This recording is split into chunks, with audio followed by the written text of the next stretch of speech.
Yes, welcome to the Jamaica Young Police channel.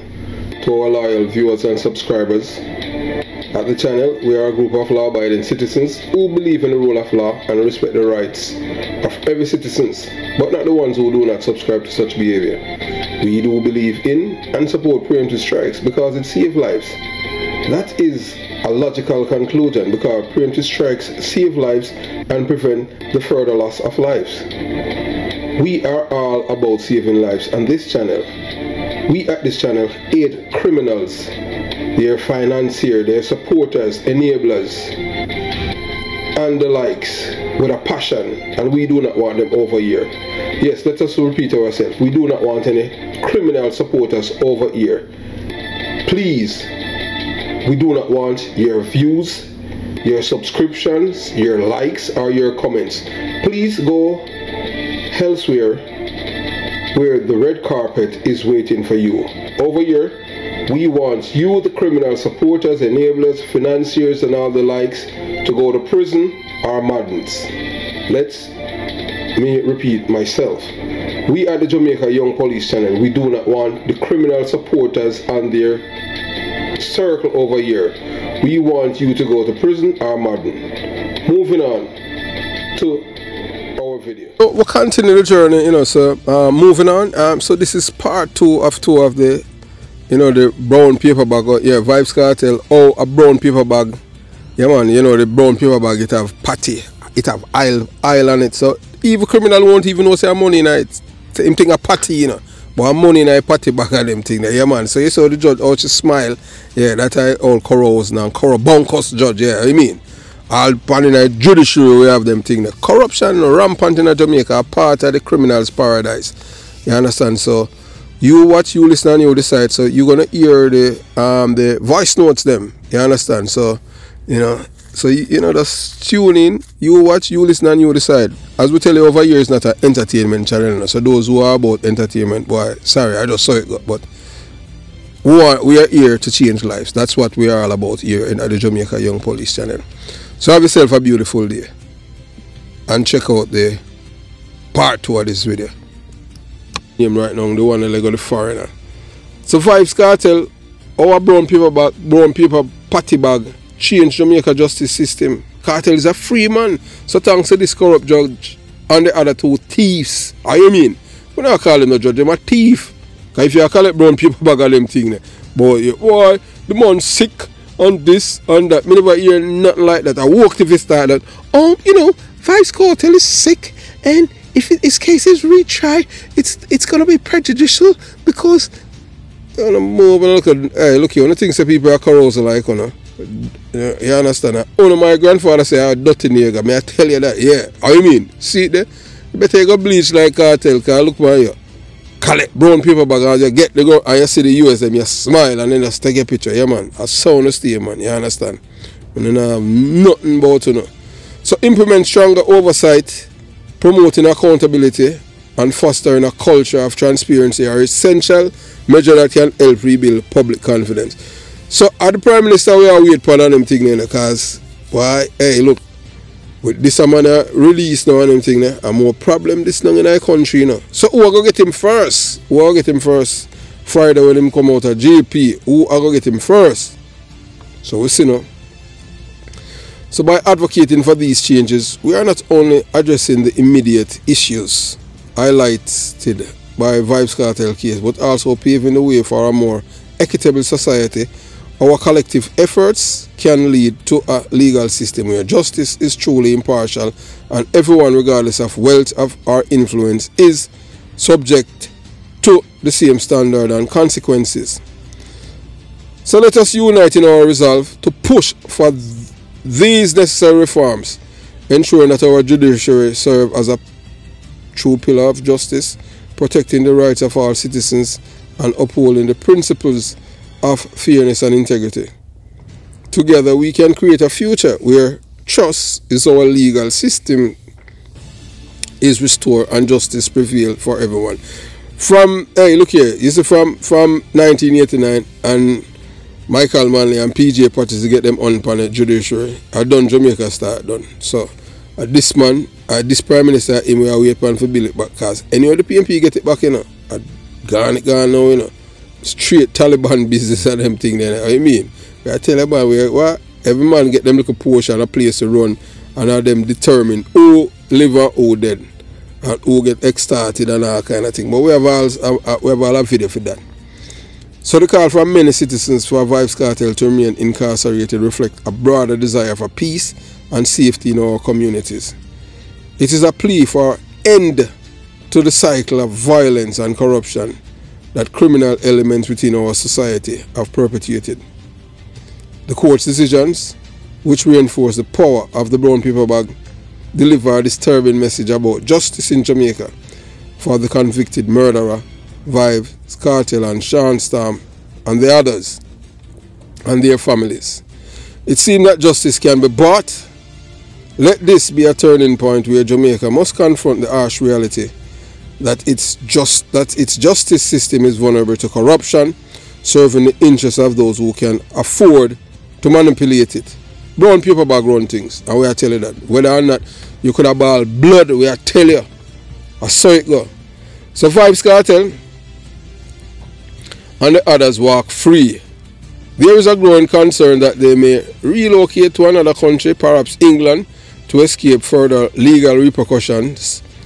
This outcome is a stark reminder that our fight against corruption and for a fair justice system is far from over. The release of these individuals, despite their serious crimes, highlight the urgent need for comprehensive judicial reforms to ensure that justice is not for sale and that the safety and well-being of our communities are prioritized. We must unite in demanding a justice system that truly serves the people, ensuring that no one is above the law regardless of their wealth or influence. Only then can we hope to build a society where peace and justice prevail, free from the shadow of corruption. So the judge's decisions to free VYBZ Cartel and the others only reaffirm supporters of the Jamaica Young Police channel's assertion that Jamaica is a criminal's paradise. I told you guys that I've been saying that for more than that, for going 2 decades. Yeah man, I mean, from I have resigned from the Jamaica Constabulary Force and migrated, and I have been writing in the Gleaner, the Star, Radio Jamaica, CVM, when them, you understand, and all, and until them change to Discuss and all of these things. Yeah man, I've been saying it for decades that Jamaica is a criminal's paradise. And some people would attack me and all kind of things that I am a sellout. I am not a sellout, I am a patriot. So may I tell you the truth. Yeah, you understand. So when me tell you that Jamaica is a criminal's paradise in the Caribbean Sea, now you see it. The corrupt Justice Marva McDonald Bishop, who play a pivotal role in this outcome, is seen as a student of and protege of the most corrupt Chief Justice Brian Lego Sykes. I mean, yeah man, Brian Lego Sykes, man, a fear. I mean, him, them look up to, you know, Chief Justice Brian Lego Sykes. Him, them look up to, man. Them man, hey, them man in the heights, them a thief still doing it. I mean, them man in the heights, them a thief. What I tell you? You understand? Brian Lego Sykes and I'd say my thief, sir. So this verdict has further solidified the perception that the judicial system in Jamaica is compromised, with influential figures manipulating it to their advantage. VYBZ Cartel's case is a glaring example of how corruption undermines the rule of law and erodes public trust in our institutions. For many, this decision is a call to action and demand transparency, accountability and reform in our legal system to ensure that justice is served impartially and without favoritism. Hey, look here. The thing in Jamaica, them thing there, is also what clean the people their mind of corrupt thinking. Because yeah man, you see it. I all carousing judge. I don't know. I mean, she a carousing. Marva McDonald Bishop a carousing judge, just like Chief Justice Brian Lego Sykes, just like Judith Pusey, and just like the other two of them. I all carousing judge them and carabunkers. And as my grandfather said, them a dirty nigger. I mean, that's how we are telling you them things. And nigger them that. Them the nigger they you know want them running. They not hey. And them the nigger will look for you and thief all milk out of coffee. Thief she. I mean, you understand? So the verdict has further solidified the perception that the judicial system is compromised. You understand? We know that. So as we reflect on this outcome, we must recognize a broader implication for our society and the urgent need to address the systemic issues that allow sub-corruption to thrive. Only by confronting and overcoming these challenges can we hope to build a justice system that genuinely upholds principle of fairness and equality for all. So, alright, so we'll let you hear some recordings, yeah man, from the old Carouse judge, justify how she let go the old murder of them, yeah man. Attack, say man sick. Me never hear nothing like that in my life, you understand? The man sick, and him can't go back at them, can't retry him, because if you retry him, he might go dead. As if we care. And then we want him to be dead in a prison and them thing, yeah, but now she has say, you know, they not even have the health. They don't have the health system. We never hear nothing like that. That now have nothing to do with the rule of law, you know. I tell you, you know, the Carouse of them stay, you know. The health system in Jamaica is in bad shape for people who are in prison, who are sick. So we think it's unfair, you know, to send the case over retrial. Activists that, you know, PMP criminal organization that me I tell you.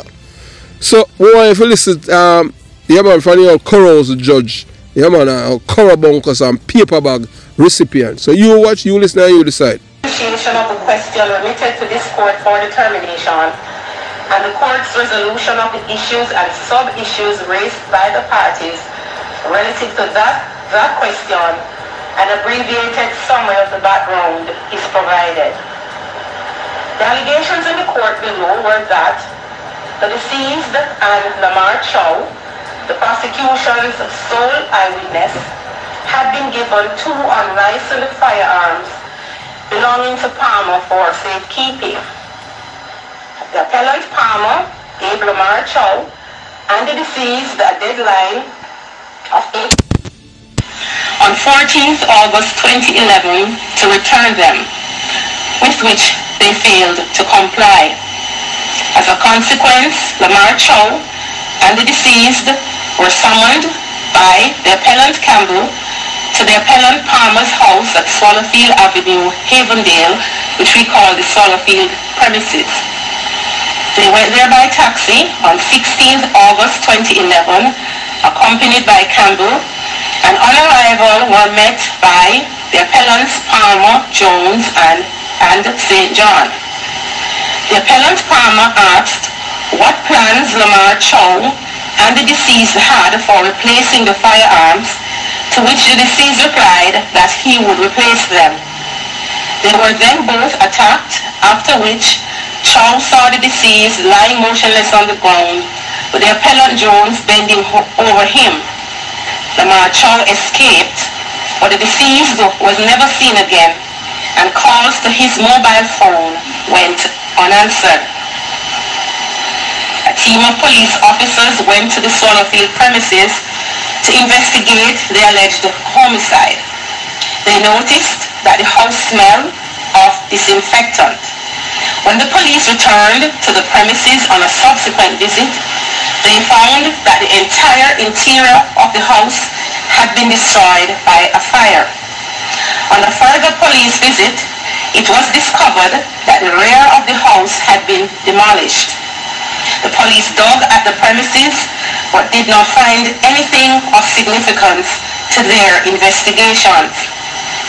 The appellants were taken into custody on 30th September 2011 and subsequently charged for the deceased's murder. They have been detained ever since. The appellants were tried in the Home Circuit Court before a judge sitting. During the course of the trial, there were 3 incidents involving the jurors. The first and second incidents are not relevant to these proceedings and will therefore not be discussed. It suffices to state that after the second incident, the jury panel was reduced to 11 members. The third jury incident came to light on 13 March 2014, the last day of the trial judge's summing up of the case to the jury. Following the report of possible jury misconduct, the trial judge convened a hearing in chambers and informed counsel on both sides that he had been made aware that a juror, who we call Juror X, attempted to bribe another member of the jury with an offer of $500,000 to decide the case in a particular way. The trial judge and counsel on both sides questioned the forewoman of the jury in chambers. The forewoman informed them that Juror X had spoken to all the jurors and encouraged them to free the appellants without regard to the evidence. There was no evidence to connect any of the appellants with the activities of Juror X. Faced with the possibility of having to abort the trial judge heard submissions from the Director of Public Prosecutions, the DPP, and defense counsel. Despite defense counsel's resistance, the trial judge decided to continue with the summing up and handed the case over to the jury that evening. The jury deliberated for over 3 hours and by a majority of 10 to 1, convicted the appellants of the deceased's murder on the same day. They were each sentenced by the trial judge to imprisonment for life at hard labor, with the stipulation that the appellants Campbell and Jones should serve a minimum of 25 years in prison before becoming eligible for parole, and the appellants Palmer and St. John should serve a minimum of 35 and 30 years respectively. The appellants were unsuccessful in their appeal to this court and appealed to the Privy Council. The Privy Council allowed the appellants' appeal and quashed their convictions on the basis that the trial judge's treatment of the third incident of jury misconduct was a material irregularity in the course of the trial, giving rise to a miscarriage of justice. In the Privy Council's view, the trial judge should have done more to investigate the third incident of jury misconduct and not rely solely on the forewoman's account. Furthermore, allowing Juror X to continue to serve on the jury was fatal to the safety of the convictions and was an infringement of the appellant's fundamental right to a fair hearing by an independent and impartial court under Section 16 of the Constitution of Jamaica. Lastly, the fact that the prosecution was prepared to waive the irregularities in the trial did not absolve the trial judge of his responsibility to ensure a fair trial.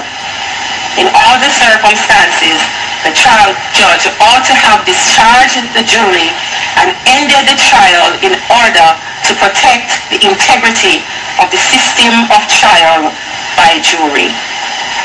Against this background, the court has to determine whether the interests of justice require that the appellants be ordered to face a new trial, or whether judgments and verdicts of acquittal should be entered.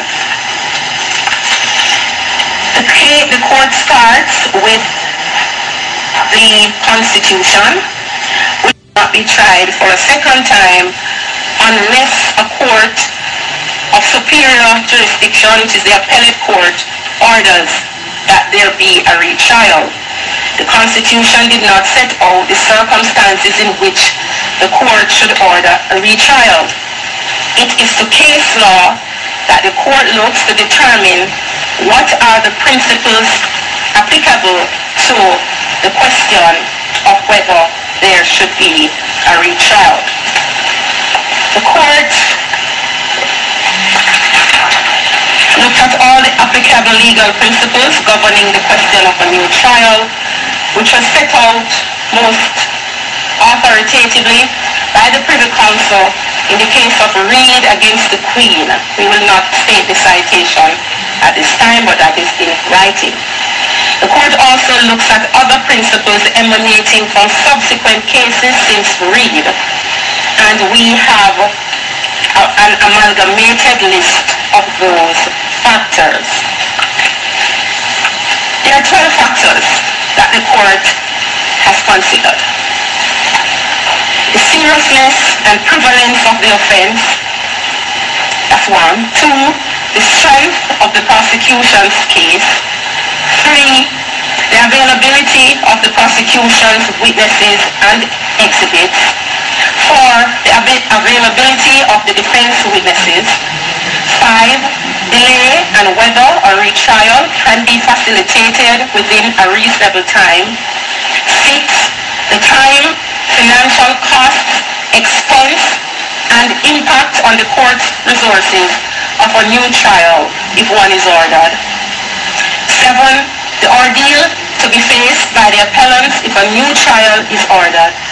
Eight, the impact of prejudicial of the fairness of a new trial if ordered. Nine, whether the new trial would give the prosecution an unfair advantage. 10, changes in the Jury Act. 11, potential legislative changes in the sentence for murder. 12, the possibility of prejudice arising from the mandatory minimum sentence and minimum term before eligibility for parole. We have considered all the factors governing the court's determination of whether a new trial should be ordered, and have given due regard to all the material, submissions and evidence presented by the appellants and the Crown. We commence by stating that the egregious nature and seriousness of the offense in this case is beyond argument. So too is the prevalence of the offense of murder in Jamaica. We make bold to say that the features of this case bear every hallmark of a deliberate attack on and barefaced defiance of law and order, involving allegations of transactions relating to illegal firearms, a killing in respect of which the body of the deceased has not been recovered, or should we say an alleged killing in which the body of the deceased has not been recovered, and interference with a crime scene while it was under the control of the police. The court is therefore satisfied that the nature, seriousness, and prevalence of the alleged offense in this case are powerful factors that weigh in favor of a retrial. The court, however, finds that there are several equally powerful factors which, when combined, militate against ordering a new trial. In summary, these factors are the insufficient and inadequate account by the prosecution for the availability of its witnesses and trial exhibits. Witnesses and trial exhibits relied upon by the appellants, which tended to support their defense at their first trial, are now unavailable or cannot be accounted for. 3. The appellant's trial in the Supreme Court was complex, lasting 64 days, and utilized a significant share of the court and the appellant's resources. Therefore, the time, financial costs, expense, and impact on the court, as well as other cases in the queue awaiting trial, we find that this is significant and it militates against a new trial. 4. The psychological, financial, and medical effect that a new trial would likely have on the appellants who have already spent 13 years in custody, which is demonstrated by medical and other affidavit evidence. We look at the medical problems relating to the appellant Palmer, which came through medical reports that stand unchallenged by the Crown and therefore speak to declining health in the penal institution. The court looks at the lapse of time between the commission of the alleged offense and the likely time in which a new trial would take place, which would, in our estimation, be at least 15 years, we find that to be inordinate. 6. The unjustifiable interference with the appellant's constitutional rights to a fair hearing within a reasonable time under Section 16 of the Constitution of Jamaica, and the potential for that breach or interference, we should say continuing, if a new trial is ordered.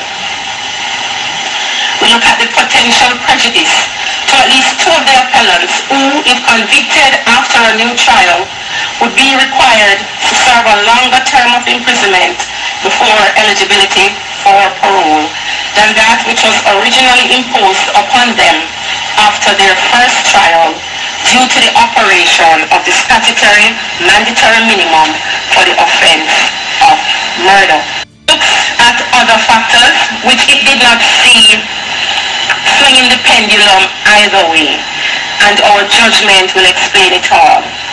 We find that the submissions regarding pretrial publicity did not assist the appellants. We find that pretrial publicity is such that you would have to prove that it is impossible to obtain a fair trial, and that question is one for the trial court. What the court did find coming out of the issue of pretrial publicity is if the mechanisms have to be employed as the Crown had argued, that would add to the delay of the proceedings. As we have said, we have looked at all the other factors, but we find by now, having weighed everything in the balance, that the countervailing weight is against a new trial. Our judgment will explain everything in depth, but as we say, this is for the decision for you to understand what the court has done. Having regard to all the considerations the court has taken into account, we conclude that the interests of justice do not require a new trial to be ordered for the appellants, and we therefore make the following order. Judgments and verdicts of acquittal are entered in relation to the appellants.